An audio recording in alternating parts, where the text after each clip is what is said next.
কই গো বউ, আর কতক্ষণ বাহিরে দাঁড় করিয়ে রাখবে? বাজারের ব্যাগটা তো দিয়ে যাও। হ্যাঁ, একটু দাঁড়াও, আমি আসছি। তাড়াতাড়ি করে আসো।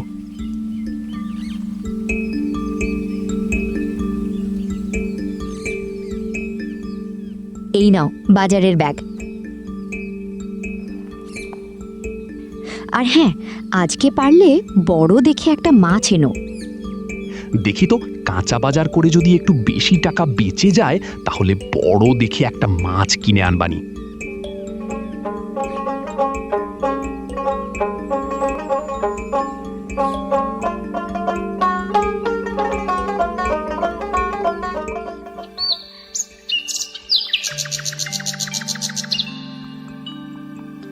আসুন আসুন, এদিকে আসুন ভাইয়েরা বোনেরা, স্বল্প দামে একদম তরতাজা সবজি নিয়ে যান।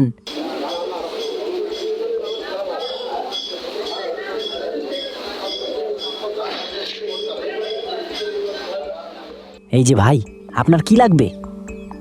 ভাই, আমাকে 1 কেজি করলা দাও তো। 1 কেজি করলা? ভাই, আপনি 1 কেজি করলা কিনতে পারবেন তো? আপনার কাছে টাকা আছে? কি বলছো?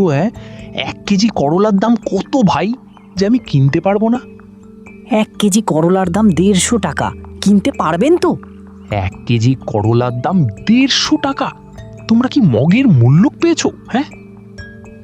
আমি আগেই আপনাকে বলেছিলাম আপনি 1 কেজি করলা কিনতে পারবেন না, শুধু শুধুই আমার সাথে কথা বাড়াচ্ছিলেন। কিনলে নেন, না কিনলে আমার দোকান খালি করেন।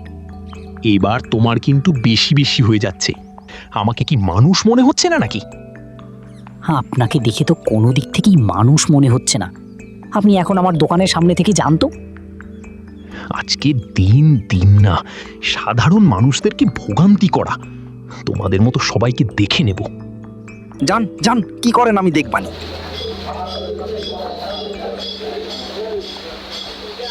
এই যে রতন ভাই, মাছ কত করে? আরে রিমন ভাই যে, মাছ নিবা নাও, মাছ 250 টাকা কেজি। কি বলো রতন ভাই, মাছের কেজি 250 টাকা? 150 টাকার মাছ 250 টাকা? আরে ভাই, তুমি মাছ নিলে নাও আর না নিলে যাও।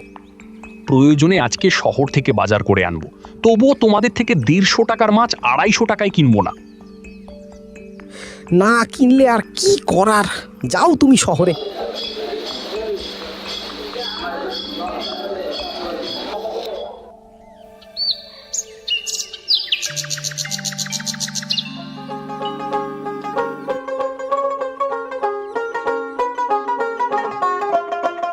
বউ, বউ কোথায় গেলে? এই দেখো, শহর থেকে কত বড় একটা মাছ এনেছি। ও মা গো, এত বড় মাছ! তুমি মাছ কেনার টাকা পেলে কোথায় গো? নাকি মাছের বাজার আজকে সস্তা গেছে? আমাদের গ্রামের বাজারে মাছ বাজার সস্তা তো দূরে থাক, আরো সবকিছুর দাম দ্বিগুণ হয়ে গেছে। সবকিছুর দামই যদি দ্বিগুণ হয় তাহলে এত বড় মাছ কেনার টাকা পেলে কোথায়? বউ, সবকিছুর দাম দ্বিগুণ দেখে আজকে গিয়েছিলাম শহরে। শহর থেকে সস্তা দামে এত বড় মাছ ও কাঁচা বাজার করে আনলাম। তাহলে তুমি আজ শহরে গিয়েছিলে, তাই তো বলি বাজার করে আনতে এত দেরি হচ্ছে কেন? হ্যাঁ বউ, তুমি এখন বাজারের ব্যাগটা নাও তো, আর মাছটা কেটে রান্না ছড়াও।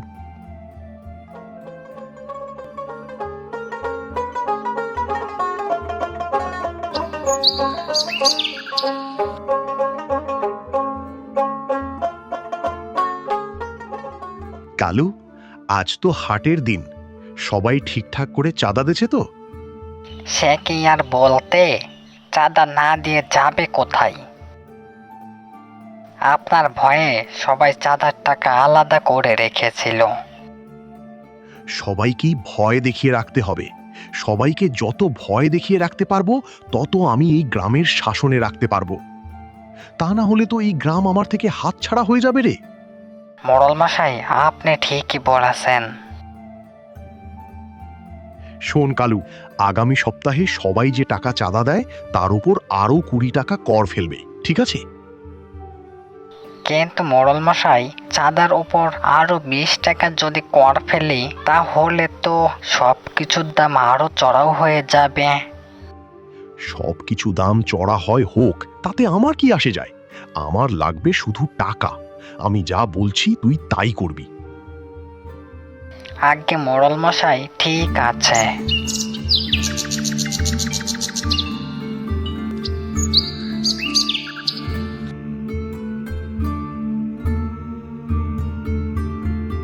এই যে কবির ভাই, কেমন আছো? তোমাকে দেখিনি তো অনেক দিন। আলহামদুলিল্লাহ, আল্লাহ রাখছে ভালো ভাই। মাছের কেজি কত নিল? সে কথা আর বলো না রিমন ভাই, গত সপ্তাহে এই মাছই কিনেছিলাম 150 টাকা, আর একই মাছ 250 নিল আজ। শোনো কবির, আজ গ্রামের বাজারে সবকিছুর দাম দ্বিগুণ দেখে আমি গিয়েছিলাম শহরে। শহর থেকে একই মাছ 150 টাকা করে এনেছি, বুঝলে? আমি এখন যাই, যেতে হবে ওই খাল পাড়ে।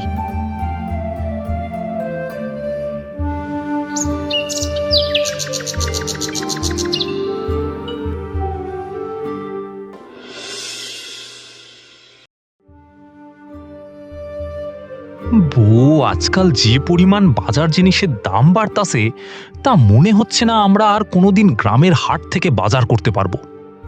আমি বলি কি, তুমি কাল সকালে মোড়ল মশাইয়ের কাছে বিচার দাও, দেখো তাতে কোনো কাজ হয় কিনা। না রে বউ, মনে হয় না এতে কোনো কাজ হবে। এই দাম বাড়ার সিন্ডিকেটের সাথে এই মোড়ল মশাই নিজেই জড়িত। তুমি যেহেতু বলছো, একবার গিয়ে দেখবানি কাজ হয় কিনা।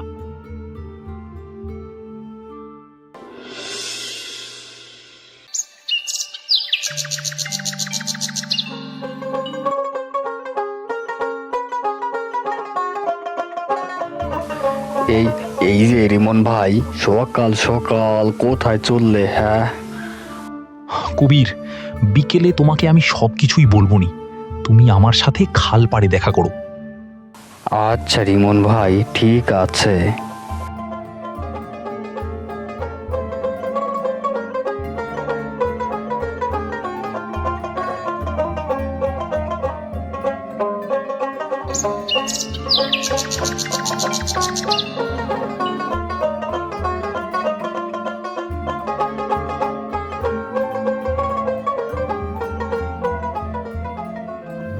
মোড়ল মশাই, মোড়ল মশাই, আপনাকে একটা বিচার করতেই হবে।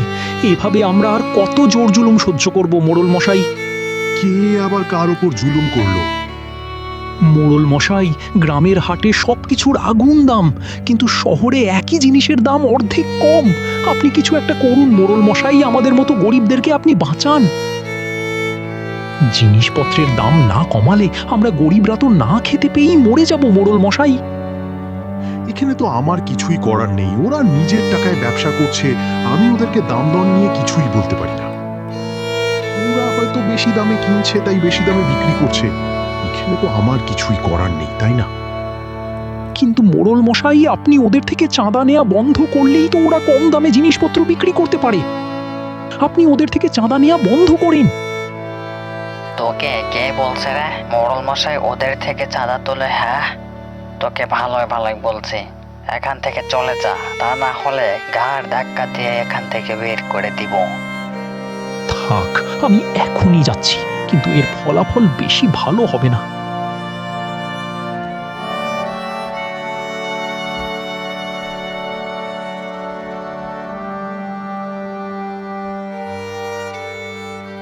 মোড়ল মশাই, ও কি বলে গেল?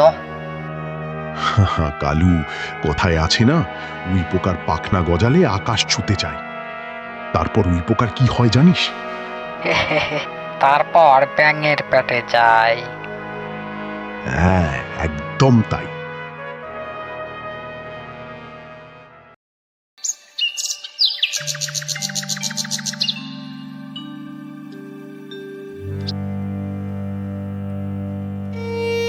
বউ, বলেছিলাম না মোড়ল মশাইয়ের কাছে বিচার দিয়ে লাভ হবে না।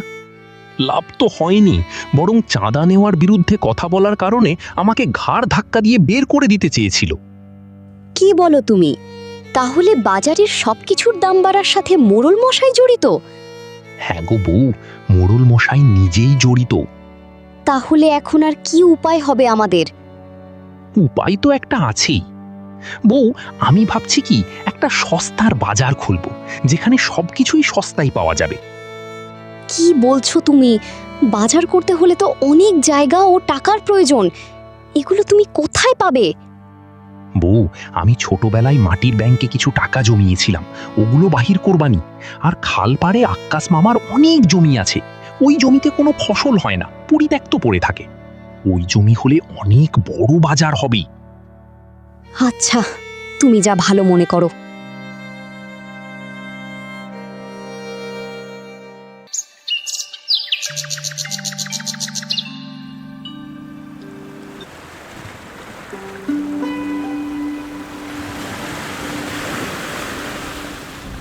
কবির, আমি দুঃখিত ভাই, আমার আসতে একটু দেরি হয়ে গেল। সমস্যা নেই রিমন ভাই, আমি এই কিছুক্ষণ হলো আসলাম। তা খাল পাড়ে দেখা করতে বললে তার কারণ কি ভাই?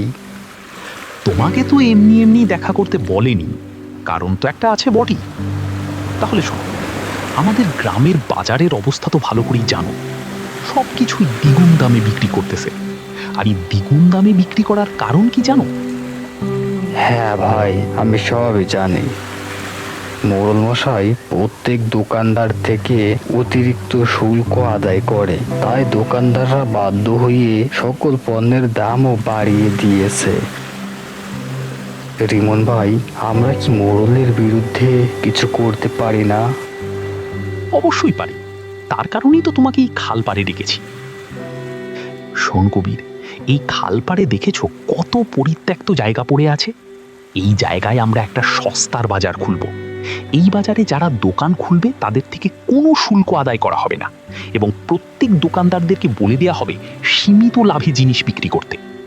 অল্প দামে জিনিসপত্র বিক্রি করলে গ্রামের মানুষ আর ওই মোড়লের হাটে যাবে না, আমার এই খাল পাড়ের হাটে আসবে। এর মাধ্যমে আমাদের ব্যবসাও হবে, আর গ্রামের মানুষ মালামাল কিনে স্বস্তি পাবে, গরিব লোকগুলো বাঁচবে। আরে বাহ রিমন ভাই, বাহ! তুমি এত সুন্দর একটা উদ্যোগ নিয়েছো।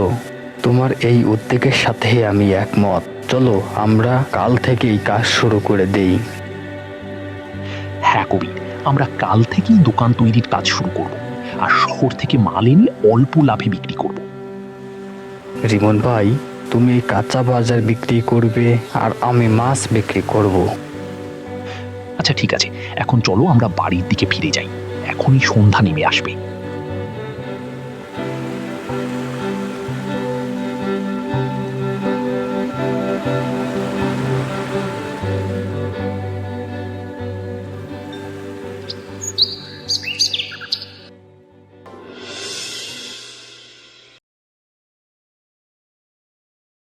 বউ, আমি তো কাল থেকে খালপাড়ের বাজারের কাজ শুরু করতেছি।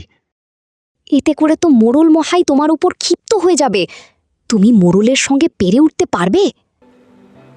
বউ, তুমি একটা কথা সব সময় মনে রাখবে, সত্যের জয় সব সময় হয়, আর মিথ্যা কখনোই সত্যের সাথে টেক্কা দিতে পারে না। যা করবে একটু সাবধানে কইরো। মোড়ল মশাই এমনিতেই সন্ত্রাসী কর্মকাণ্ডে জড়িত।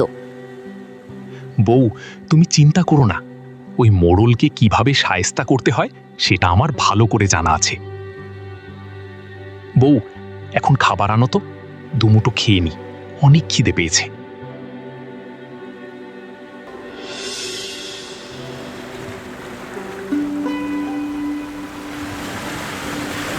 কবির, আজ থেকে গ্রামের সবাই স্বস্তিতে একটু বাজার করতে পারবে। হ্যাঁ ভাই, যখন মোড়লের বাজারে মাছের কেজি 250, তখন আমাদের বাজারে মাত্র 150। কাঁচা বাজার ওখানে 150 করে বিক্রি হচ্ছে, আর আমরা এখানে বিক্রি করব মাত্র 60 টাকায়। এবার গ্রামের লোকগুলো একটু ভালো মন্দ খেতে পারবে। সকাল পেরিয়ে দুপুর হলো, দুপুর পেরিয়ে বিকেল হয়ে গেল, একটা কাস্টমার তো পেলাম না। লোকজন কি এখনো বুঝতে পারে নাই যে খাল পাড়ে সস্তার হাট বসেছে? আরে ভাই কবির, আমরা তো একটা কাজ এখনো করি নাই। কি কাজ রিবন ভাই? কবির, আমরা যে আজ থেকে খালপাড়ে সস্তার হাট বসিয়েছি, এটা তো গ্রামে প্রচার করা হয়নি। হ্যাঁ তাই তো ভাই, হাট প্রচার করার কথা তো আমরা ভুলেই গেছি। রিমন ভাই, তুমি দোকান দুটো সামলাও, আমি গ্রাম জুড়ে খালপাড়ে সস্তার হাটের প্রচার করে আসি। হ্যাঁ কবির, ভালো করে প্রচার করো।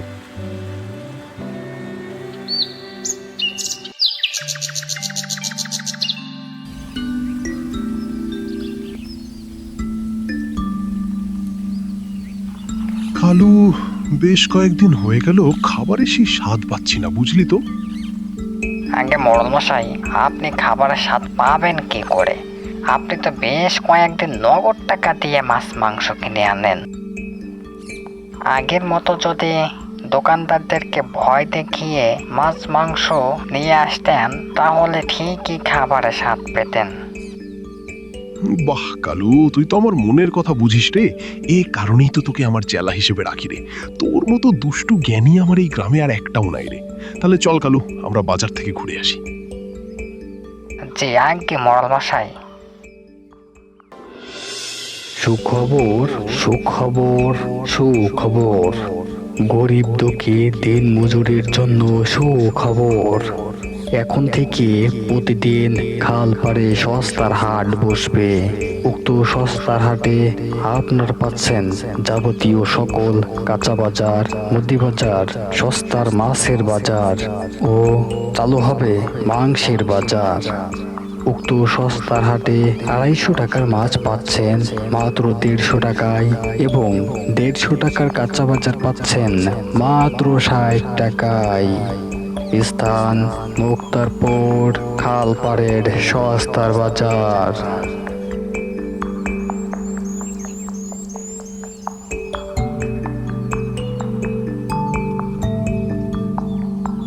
এই 10 কেজি মাংস দে। জি আজ্ঞে মোড়ল মশাই, এই তো দিচ্ছি।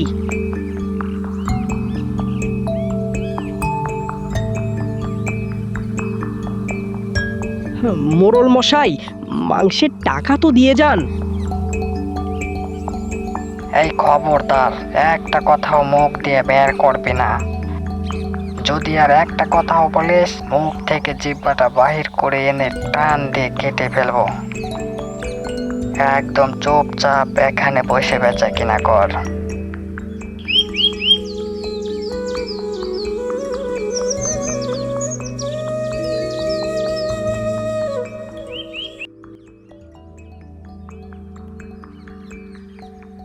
মোড়ল মশাই, আজ আপনি শুধু মাংস নিলেন, তা মাছ তো নিলেন না। আরে কথা, আজকে বড় কোনো মাছ বাজারে আসে নাই। বড় মাছ কাল আসবে। কালকে এক সময় এসে মাছ নিয়ে যাব।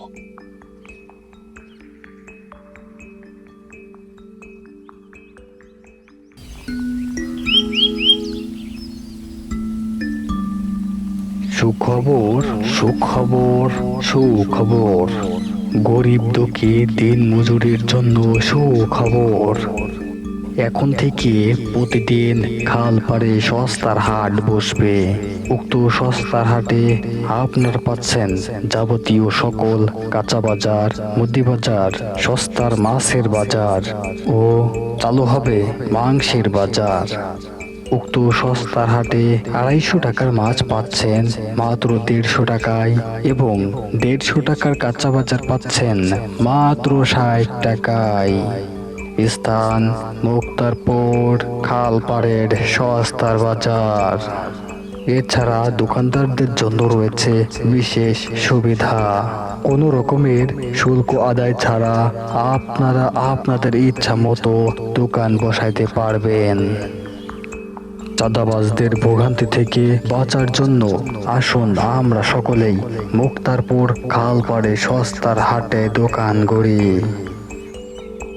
সুখবর, সুখবর, সুখবর। গরিব দুঃখী দিন মজুরির জন্য সুখবর। না, আমি কালই মুক্তারপুর খালপাড়ের হাটে গিয়ে দোকান বসাবো। মোড়লের অত্যাচার আর সহ্য করা যায় না।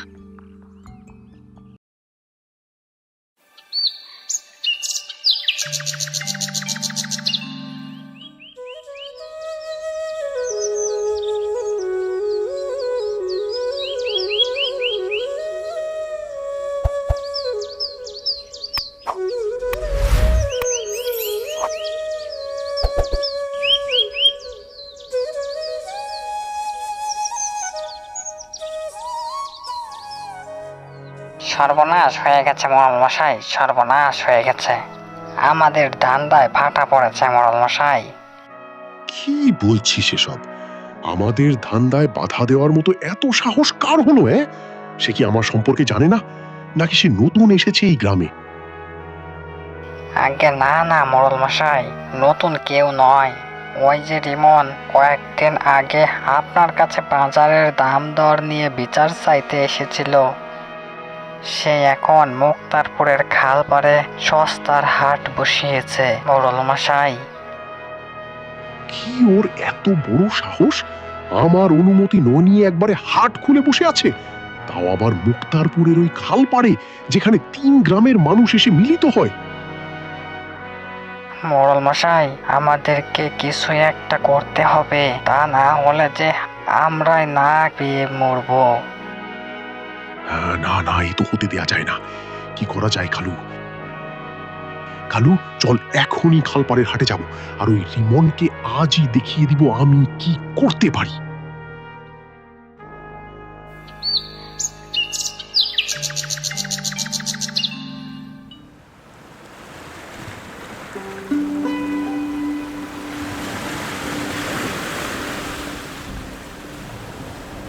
ওরে কালু, ওই দেখ, 2 দিনেই হাট কত বড় হয়ে গেছে রে। তাই তো বলছি মোড়ল মশাই, আপনার হাটের সকল দোকান এখন এখানে।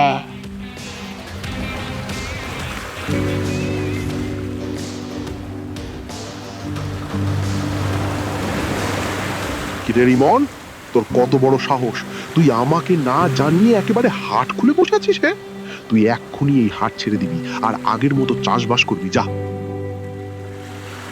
তোকে ভালোই ভালোই বলছি, তুই এই ব্যবসা বন্ধ করে দে, তা না হলে কিন্তু অনেক খারাপ হয়ে যাবে, তোকে কিন্তু আমি মেরে ফেলবো। এই কি, আপনি আমার হাটে এসে আমাকেই শাসাচ্ছেন? এত সাহস কোথায় পেয়েছেন?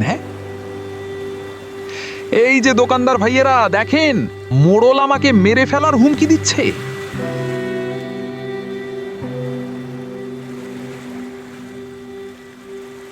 এই মোড়লকে আর চেলা কালুকে বেঁধে ফেল, ওদের বিচার আজ আমি করব।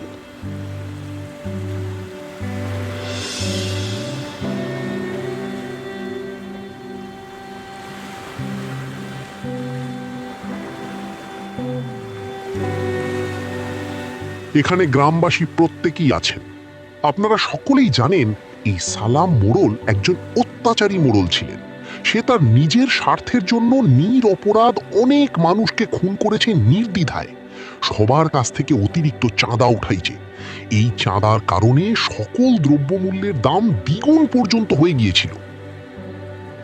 সকল দ্রব্যমূল্যের দাম কমানোর জন্য রিমন আমার কাছে যায় এবং এই গ্রামের সকল ঘটনা খুলে বলে। তারপর আমার এই জায়গায় হাট বসানোর জন্য অনুমতি চায়। তখন আমি হাট বসানোর জন্য অনুমতি দিই, যার ফলে আজ আপনারা ন্যায্য দামে জিনিসপত্র কিনতে পারছেন। অথচ দেখেন, আজ এই সালাম মোড়ল রিমনকেই হত্যা করতে চেয়েছিল। আপনারা কি চান এই অত্যাচারী মোড়লের কঠিন বিচার হোক? আমরা সকলেই চাই। এই সালামের শাস্তি হলো খুনের বদলে মৃত্যুদণ্ড। সে আজ পর্যন্ত 33টি খুন করেছে, যার কারণে তাকে জনসমক্ষে মৃত্যুদণ্ড করা হলো। আর চেলা কালুর শাস্তি হলো 10 বছর বিনা বেতনে এই খালপাড়ের হাট পরিষ্কার করা।